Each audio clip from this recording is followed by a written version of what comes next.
El despertador analógico de David Cohen sonó a las 4:55 am, el mismo horario con el que había despertado desde que ingresó en la Yeshivá Neser Torah, en pleno barrio ultraortodoxo de Mea Shearim, Jerusalén. Se sentó en el borde de la litera, escuchó el silencio anterior al canto de los gorriones y recitó el Mode Ani, la breve bendición por un alma de vuelta, con la cadencia que su abuelo le enseñó en la infancia. David tenía 24 años, barba corta y prolija, gafas de armazón fino y hombros encorvados de tanto inclinarse sobre textos de Talmud.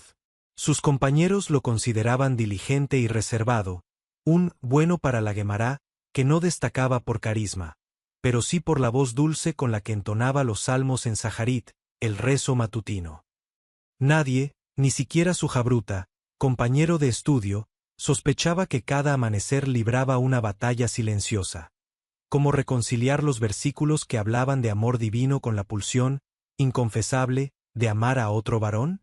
En la penumbra de la habitación, David se cubrió el kipá con su gorro negro, dobló el talit katán bajo la camisa blanca y bajó las escaleras hasta el patio central. El aire olía a pan jalá del día anterior y a café turco que algún vecino dejaba listo para los bachurim madrugadores. Mientras ajustaba los tefilín, esas filacterias de cuero que recordaban la alianza con el Eterno, decidió que aquel día no permitiría distracciones. Estudiaré la sugiá sobre Beitza 16b con todo el corazón. Si lleno la mente de Torá, no habrá espacio para ideas prohibidas. La disciplina se convirtió en refugio y trinchera a la vez. La sinagoga Neser Torah era un edificio angosto, con muros de piedra caliza y estanterías atestadas de viejos tomos. Los bancos de madera crujían cuando los estudiantes se balanceaban en oración. A David, aquel sonido le resultaba reconfortante. Era el latido colectivo de su comunidad. No esperaba que aquel jueves apareciera rostro nuevo entre los balancines. Junto al pilar del fondo, un joven de aspecto similar, pero con peot, patillas, algo más cortas, buscaba en la estantería un sidur desgastado. Vestía chaqueta negra tradicional, aunque sin el brillo lustroso de los locales, tal vez señal de que venía de otra yeshivá, quizá de Jaffa, quizá de Nueva York. Cuando encontró el libro, levantó la vista y cruzó mirada con David. Aquellos ojos no eran oscuros como los suyos, sino de un ámbar claro que recordaba la miel del desierto. El chico musitó un boker tof apenas audible y esbozó una leve sonrisa. David respondió con un asentimiento mecánico, sintiendo que las palabras se trababan en su garganta. Se sentó 2 filas más adelante, obligándose a no girarse. Concentración, se repitió. Sin embargo, la curiosidad le ganó al cabo de un par de bendiciones. Miró de reojo. El forastero seguía la liturgia con fluidez, balanceándose al compás exacto. En su forma de pronunciar la letra res se adivinaba acento sefardí, quizá marroquí. Cuando el Hassán entonó la amidá, David cerró los ojos y trató de imaginar el templo sagrado. Pero la imagen que apareció fue la de aquel muchacho anónimo cantando en voz baja. Sintió un leve temblor en los dedos y apretó las filacterias con fuerza hasta que la piel se marcó de rojo. Después del rezo, la sala de estudio se llenó de murmullos.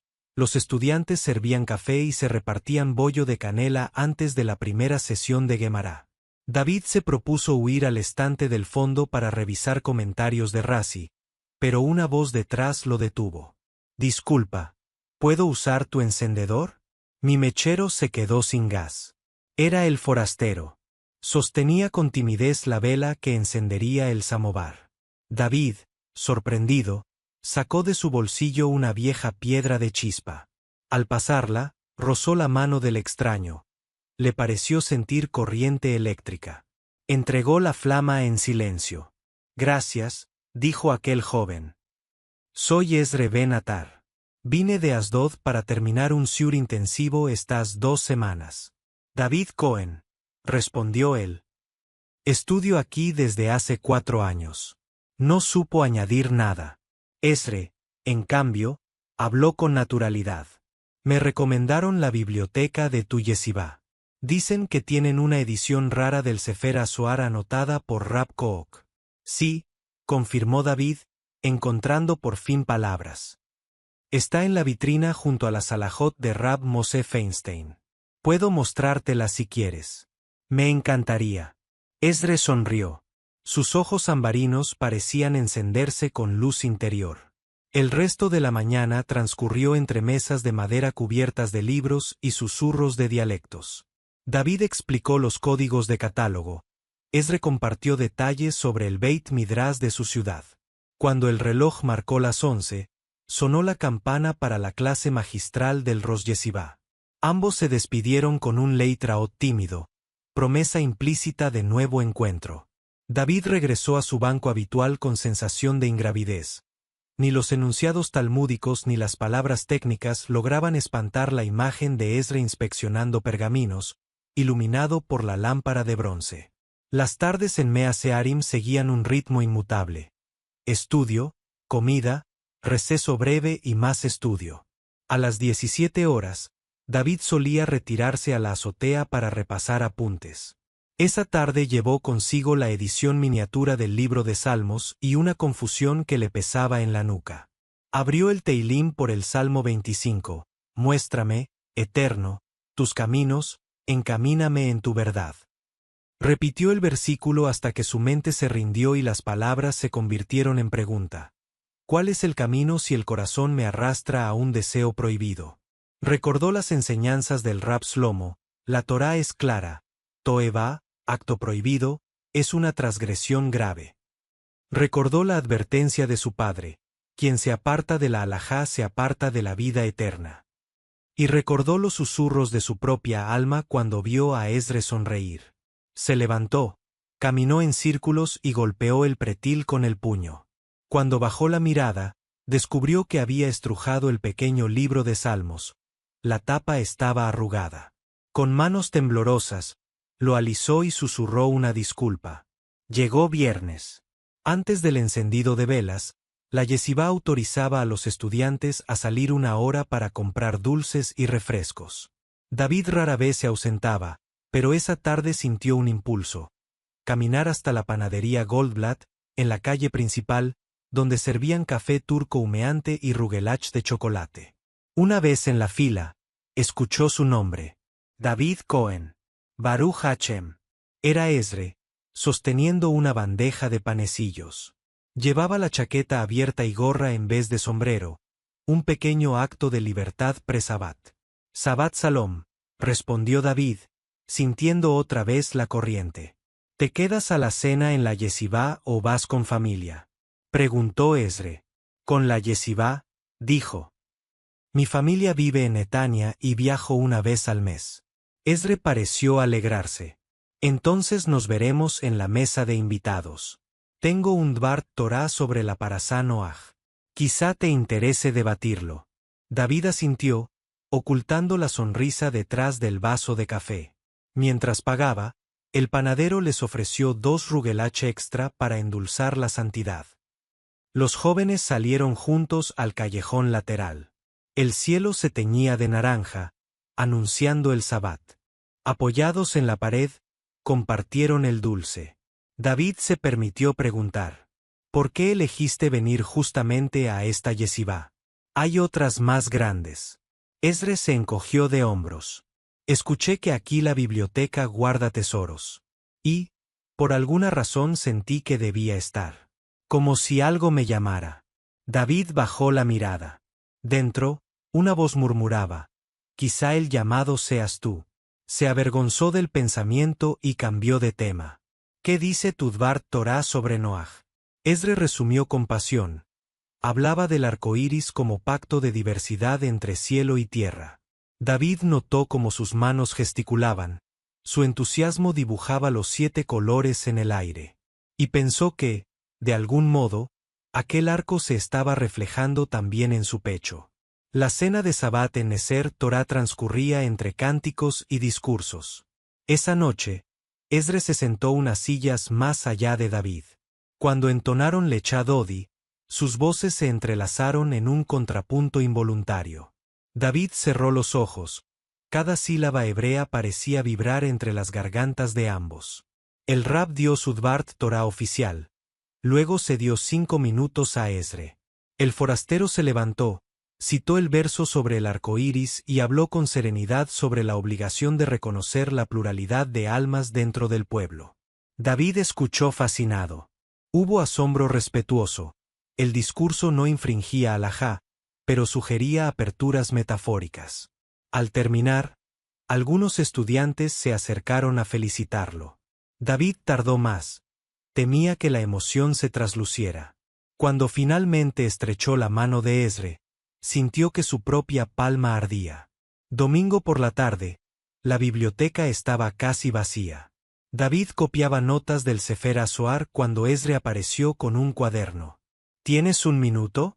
Necesito tu ayuda con un pasaje de Ramban. Se sentaron juntos. La lámpara colgante proyectaba un halo amarillo sobre las páginas. Después de 20 minutos de discusión, un silencio espeso cayó entre ellos. Esdre carraspeó. ¿Puedo hacerte una pregunta personal? David sintió escalofrío. Asintió. Cuando canto la Amidá, susurró Esdre, a veces me cuesta concentrarme. No por distracciones externas, sino porque, buscó palabras, porque mi corazón late más rápido ante ciertas personas que ante otras. ¿Te pasa algo parecido? Hubo un segundo de vacío. David bajó la mirada. Las letras hebreas del comentario de Ramban parecieron borrosas. Tragó saliva. Sí, susurró. Me pasa y me confunde. Esdre cerró el libro con suavidad. No sé si está permitido hablar de esto, pero me alivia no sentirme solo. David se aferró al borde de la mesa. El mundo, por un instante, contuvo el aliento. Quiso decir muchas cosas, que había noches en las que lloraba al rezar porque deseaba lo prohibido, que el arco iris que Esdre describió le parecía la señal divina que buscaba, que no quería seguir callando. Pero solo articuló. Tampoco estás solo. Los rituales de pureza antes de las altas fiestas son parte esencial del calendario judío. Una semana antes de Rosh Hashaná, David y el resto de estudiantes bajaron a la mikve comunitaria, piscina ritual de agua fría. La costumbre dicta entrar desnudo, símbolo de humildad ante el Eterno, sumergirse y emerger para renacer. David nunca había temido ese momento, pero esa tarde, al desvestirse, vio que Esdre se alineaba a pocos pasos. Intentó evitar mirarlo, pero percibía cada gesto, el cabello recogido en un pequeño moño, la cicatriz en forma de media luna sobre la clavícula. Entraron al agua por separado. Sin embargo, al emerger, coincidieron frente a frente. La reverberación de las plegarias resonaba en las paredes de piedra. David sostuvo la mirada apenas un segundo y se sumergió otra vez, buscando frío que aplacara el calor en sus mejillas. Cuando salió, Esdre ya se encaminaba a los vestidores. Fue un instante de vulnerabilidad total. Sobre la piel mojada, no había galones de conocimiento que lo protegieran de la evidencia del deseo. Al día siguiente, el Rab Shlomo llamó a David a su despacho. Le preguntó, con voz suave, si todo marchaba bien. Te noto distraído en la sugiá de Baba Metzia. David balbuceó excusas, cansancio, alergias. El Rab lo miró con compasión. Te recuerdo que la pureza del pensamiento es la armadura del alma. Si algo te perturba, renuévala con estudio y oración. David asintió, pero sintió que la armadura se agrietaba justamente por el estudio que tanto amaba. Salió del despacho con un peso mayor que cuando entró. Aquella tarde, David encontró a Esdre en la azotea. El cielo se incendiaba de tonos magenta. Esdre sostenía un cuaderno, dibujaba sin mucha destreza la silueta de Jerusalén. Al verlo, sonrió. Creía que era solo Torá y notas a pie de página. Resulta que también subes a respirar. David se acercó. Se recostaron contra el pretil. Ninguno habló durante un minuto. El viento removía las páginas del cuaderno de Esdre. Quisiera preguntarle a Dios por qué puso en mí un deseo que la alajá no logra bendecir, confesó Esdre, con voz casi inaudible. David respondió igual de bajo. Yo le pido permiso para sentir y no sentir a la vez. Se miraron. Una lágrima se deslizó por la mejilla de Esdre. David, sin pensar, la limpió con la yema del dedo. El contacto fue breve, pero bastó para que ambos comprendieran la magnitud de la tormenta que se avecinaba. Bajaron cuando el toque del shofar marcó el estudio nocturno. Mientras descendían la escalera, David sintió que cada peldaño retumbaba con una pregunta. ¿Es posible abrazar la Torá y, al mismo tiempo, abrazar al muchacho de ojos de miel? La respuesta, todavía desconocida, aguardaba en las páginas siguientes de esta historia. Las altas fiestas llegaron con el estruendo de los selijot antes del amanecer y el perfume de manzana con miel. En la tradición judía, el mes de Tisrei se describe como un juicio cósmico. Durante Rosh Hashaná se inscribe el decreto en el libro de la vida, y durante Yom Kippur se sella. Para David aquello siempre había significado revisar actos, pensamientos, palabras pronunciadas. Este año, sin embargo, iba a vérselas con algo más denso, revisar a quien amaba y por qué. Desde los primeros selijot, cada verso se le pegaba a la garganta. Examina los rincones de mi corazón. Y él pensaba, mi rincón está ocupado por un muchacho de ojos de miel y nombre bíblico. Esdre, por su parte, cumplía los mismos rituales con sosiego aparente. Estudiaba, oraba, ayudaba en la cocina de la yeshivá. Pero David notaba pequeños gestos, un destello de ansiedad cuando alguien tocaba el tema del matrimonio, la bruma que nublaba su mirada durante las largas sesiones de Talmud. La batalla se libraba en silencio, pero existía. Una tarde entre Rosh Hashaná y Yom Kippur, David subió a la azotea con un cuaderno nuevo. Decidió escribir una carta que tal vez nunca entregaría. A Esdre, o a Dios, o a sí mismo, no estaba claro. Me dicen que la Torá es un árbol de vida. ¿Cómo trepar a ese árbol cuando mis manos se aferran a otra rama prohibida? Quisiera preguntar si existe lugar donde la savia sea todavía sagrada aun cuando las hojas parezcan diferentes. Escribió hasta que se oscureció. Luego arrancó la página y la guardó en el bolsillo interior de su chaqueta, junto al librito de Salmos. Era como llevar dos corazones paralelos, uno formado por pergaminos milenarios, otro recién escrito pero igual de palpitante. Llegó el segundo día de Rosh Hashaná. El estruendo del shofar, caracola de carnero, recorre las paredes con tres notas fundamentales: Tequía, Sebarim, Teruah. La tradición dice que la nota quebrada representa un corazón que llora. David sujetaba el sidur con los nudillos blancos. El instante más temido fue la serie de 100 toques.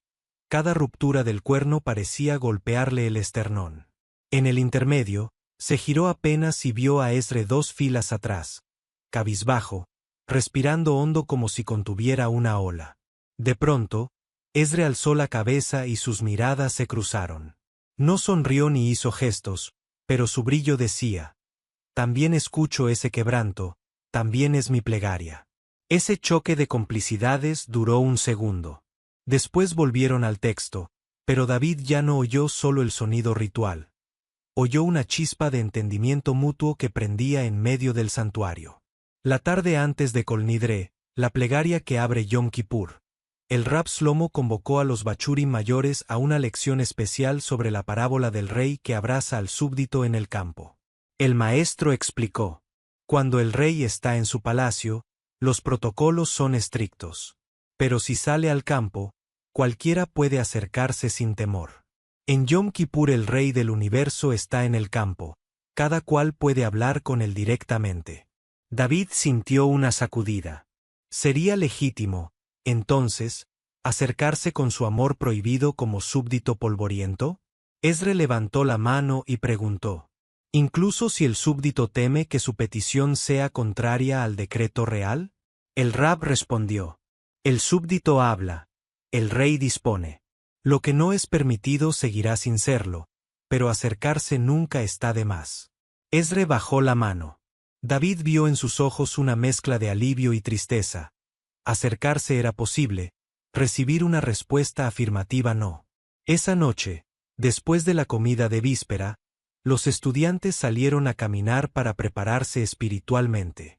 David se aventuró hasta la pequeña explanada que daba vista al muro de la ciudad vieja.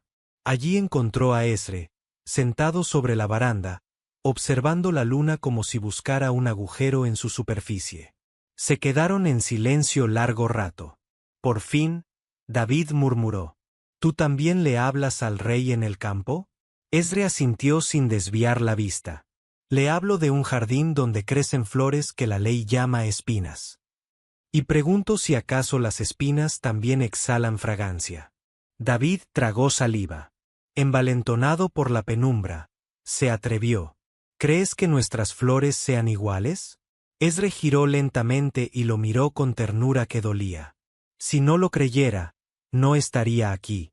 No se rozaron, no se confesaron más.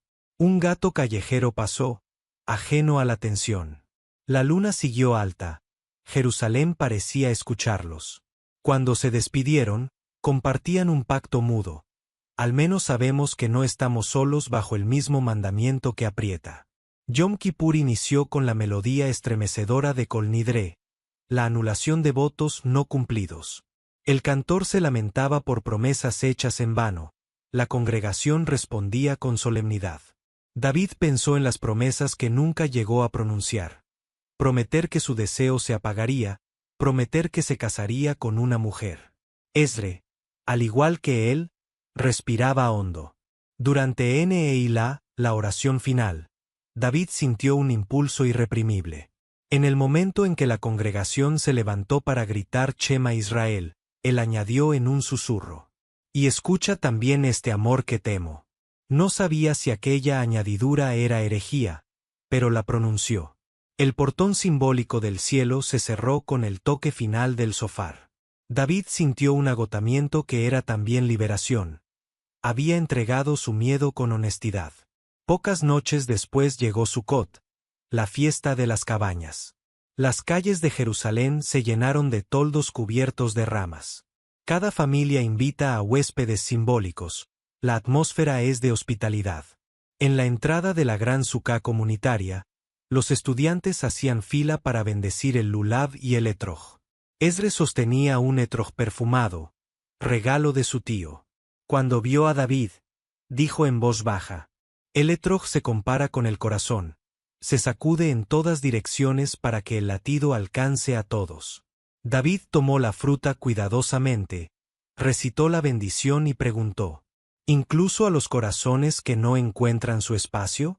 Esdre contestó: El etrog no pregunta dónde tendrá lugar la cosecha, simplemente exhala su olor. Sus manos se rozaron. Fue un gesto de segundos. Sin embargo, la electricidad recorrió a ambos. Nadie alrededor pareció notar. Pero los dos supieron que su barrera se agrietaba. A mediados de Sucot estalló el contratiempo. Un bachur de la yeshivá dijo haber visto a David y Esdre charlando en la azotea demasiado cerca. El chisme corrió. Algunos insinuaron que los dos jóvenes pasaban tiempo a solas más de lo aceptable. El Rab Shlomo convocó a David. Lo recibió con mirada grave. Aprecio tu devoción, pero se comenta que te distraes con amistades impropias. Recuerda que la sniut, recato, es para todos. David se enrojeció. Solo estudia conmigo, Rab. Si he faltado en recato, fue sin intención. El Rab suspiró, citó un pasaje sobre rodear la viña para no llegar a la transgresión y aconsejó prudencia. David sintió como las paredes se estrechaban. Ya no se trataba solo de una batalla interna.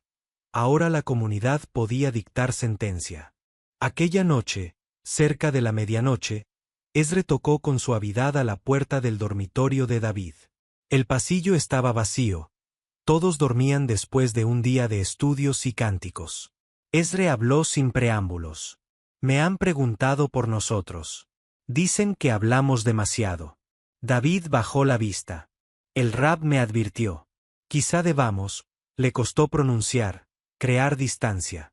Esdre apretó los labios. Sus ojos se humedecieron. ¿Distancia? ¿De quién? ¿De ti o de la parte de mí que encuentras en ti? Silencio. David tembló. No quiero alejarme, pero tampoco quiero romper la Torá. Esdre dio un paso, tan cerca que sus alientos se mezclaron. No se tocaron. La tensión bastaba.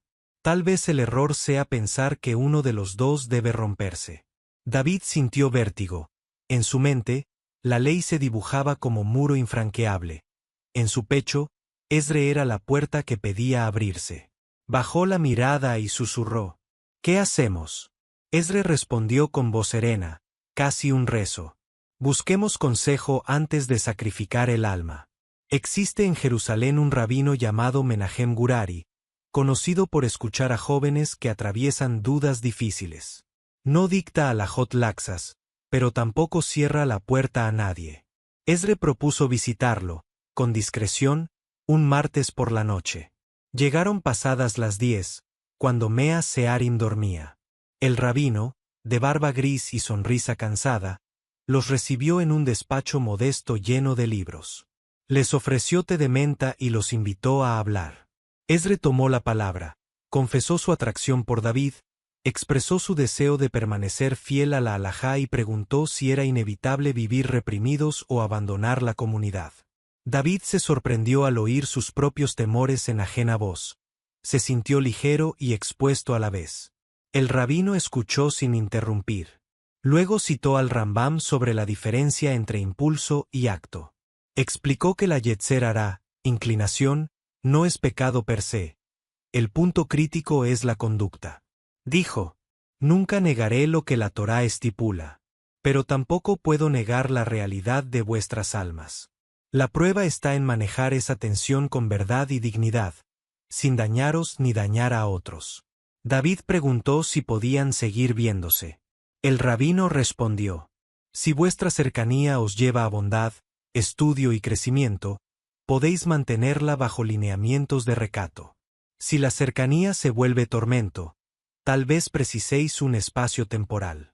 Decidid juntos, con honestidad diaria y apoyo mutuo. Les sugirió un plan: estudiar juntos textos de ética de los sabios, musar, y verse en lugares abiertos para evitar tentaciones. Les prohibió caricias o gestos íntimos, no con dureza, sino con la firmeza de quien cuida un fuego delicado. Les pidió volver en un mes para evaluar. Salieron del despacho en silencio. El aire nocturno olía a eucalipto. En la esquina, Esdre se detuvo. ¿Te parece posible? David asintió. Por primera vez siento que no todo es blanco o negro. No se abrazaron, no se tomaron de la mano.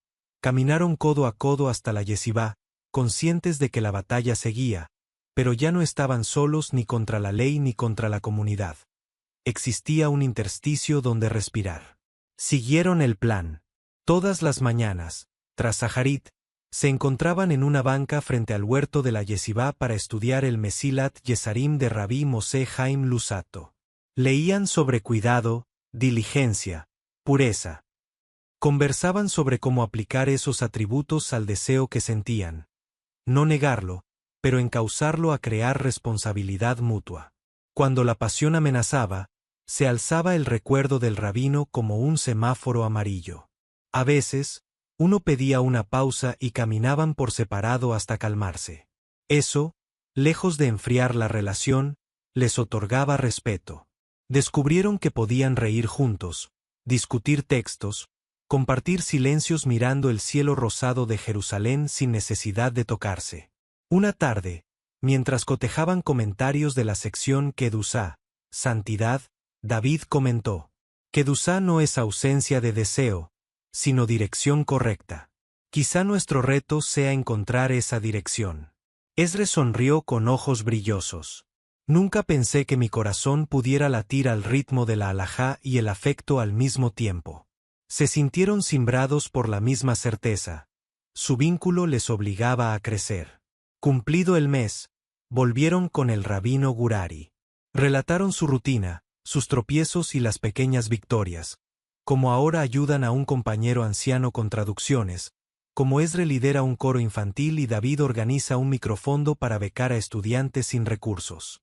El rabino los escuchó con atención. Finalmente dijo: Puedo ver dos almas que se empeñan en no caer ni en el engaño ni en la desesperación. Seguid así. El camino es estrecho, pero el mérito es grande. Recordad, amar al prójimo incluye amaros a vosotros mismos. Les recomendó un terapeuta judío que trabajaba con jóvenes religiosos. Con una media sonrisa, añadió: la salud del alma también necesita profesionales, igual que la del cuerpo. Salieron con un peso menos y una responsabilidad mayor. Su historia no era un atajo, era un sendero largo. 7 semanas después, el festival de Hanukkah iluminó Jerusalén. David subió a la azotea con una guitarra prestada.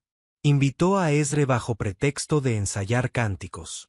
Cuando la octava vela ardió en el candelabro improvisado, David rasgueó acordes suaves y entonó un nigún, melodía sin palabras. Esdre le acompañó con palmas rítmicas. El viento frío llevaba olor a aceite de oliva. Cuando la canción cesó, David habló: han pasado meses y todavía anhelo tocar tu mano. Pero sé que también anhelo rezar contigo. Esdre asintió. Yo siento igual. Tal vez un día encontremos una respuesta plena. Mientras, elegimos el camino de cuidado y estudio. El fuego de las velas se reflejaba en sus ojos. No se besaron, no se rozaron. Y, sin embargo, la azotea se llenó de un calor que no provenía del candelabro. Querido lector o espectador, este tramo de la historia no concluye con un "y vivieron felices" ni con un drama final. Concluye con dos jóvenes judíos que descubren que la santidad también puede estar en la lucha honesta, en la pregunta que sigue viva, en el amor que se sujeta para no convertirse en fuego que quema la casa. David y Esdre han aceptado acompañarse sin traspasar límites que darían la espalda a la tradición que aman. ¿Lo lograrán a largo plazo? Esa respuesta está, como dice el Midrash, en el corazón de quien teme y se atreve a la vez. Pasó el tiempo con la cadencia de las parasot semanales. David Cohen y Esdre Ben Atar continuaron en la yeshivá otros 2 cursos, fieles al plan de estudio, al acompañamiento terapéutico y al pacto de cuidado mutuo. Nunca cruzaron la línea física que el rabino Gurari les había marcado, pero tampoco volvieron a esconder su afecto. Los compañeros entendieron que eran hermanos de alma, y el rumor malsano se extinguió en la rutina de las mitzvot y el humor de la cocina comunitaria. Al término de aquellos cursos, Esdre recibió una oferta para enseñar canto litúrgico en un seminario moderno ortodoxo de Nueva York. Un puesto que combinaba tradición y música, su doble vocación. De modo natural, y con el visto bueno del rabino Gurari, David se matriculó en un máster de pensamiento judío en el mismo campus. Viajaron con visados de estudio, compartieron un pequeño apartamento en Queens y continuaron su disciplina de recato incluyente, estudio compartido, espacios de oración abiertos, un sofá lo bastante angosto, bromeaban, para no tentarse a dormir pegados. En Nueva York descubrieron una realidad más amplia. Sin renunciar al cumplimiento de la halajá, asistían de vez en cuando a charlas del Orthodox Caucus on Inclusión, donde rabinos y terapeutas debatían cómo acompañar a personas LGBTQ sin expulsarlas de la comunidad. Hablaban poco, escuchaban mucho y regresaban a casa con cuadernos llenos de citas talmúdicas cruzadas con datos de psicología contemporánea.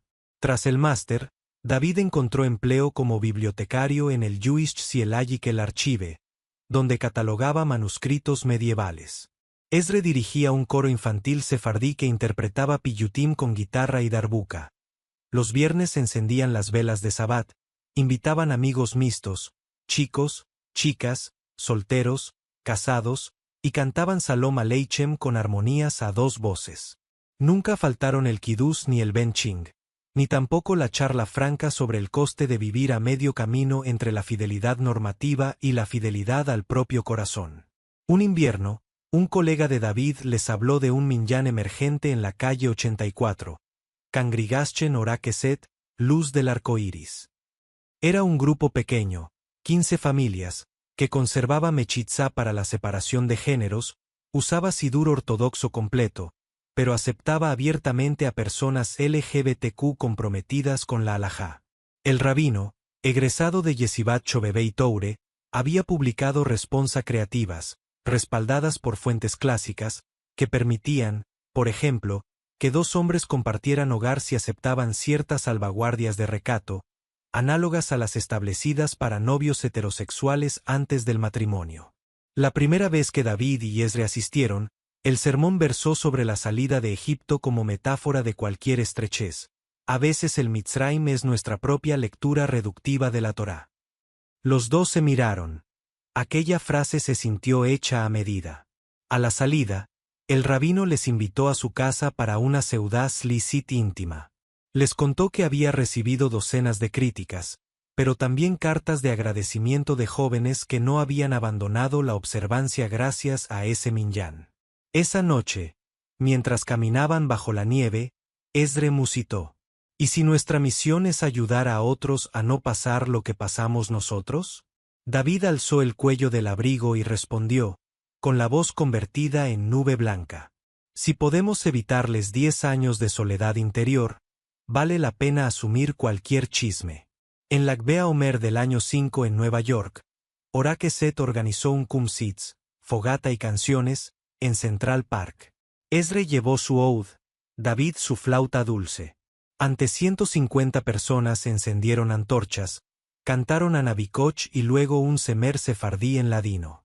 Cuando la melodía terminó, el público aplaudió y el rabino tomó el micrófono. Nuestros amigos David y Esdre han convertido la canción en puente. ¿Quién dice que la alajá no puede danzar con las cuerdas del corazón? Muchos sonrieron. 1 o 2 señores murmuraron. Pero nadie se fue. Después del evento, varios adolescentes se acercaron a los dos para decirles gracias por mostrarnos que existe un lugar. De regreso a casa, Esdre cerró la puerta y, todavía con el oud en la mano, dijo casi sin aliento: creo que te amo más cuando cantas. David, sorprendido de oír lo que él nunca se había permitido decir en alto, contestó: yo también te amo. Lo supe en Jerusalén cuando limpié tu lágrima. Solo que la palabra me daba miedo. No hubo beso apasionado. Hubo abrazo largo, permitido por el rabino consejero, y una ternura que ya no necesitó esconderse en metáforas. El paso decisivo llegó tras consultar responsa de 3 rabinos ortodoxos intermedios. Aún manteniendo la prohibición explícita de relaciones íntimas, ninguno veía inconveniente alágico en que 2 hombres comprometieran sus vidas bajo condiciones de recato y mutuo sostén espiritual. El propio rabino de Ora Kesset los animó a redactar un Brit Ahava, pacto de amor, cláusulas de ayuda económica mutua, estudio conjunto, hospitalidad y fidelidad emocional, sin invocar la palabra kiddushín, reservada al matrimonio tal como la halajá clásica lo define. En un domingo de Elul, frente a 40 amigos y algunas familias venidas desde Israel, leyeron el pacto en hebreo y en inglés. Se regalaron anillos de madera de olivo, tallados por un artesano yemenita, y pronunciaron la bendición Seheyanu por haber llegado a ese momento. Sus padres, antes titubeantes, participaron con lágrimas discretas. Incluso el exigente Rab Shlomo envió una carta citando al rey David y Jonatán: tu amor por mí era maravilloso. Nada de herejía, todo de ternura.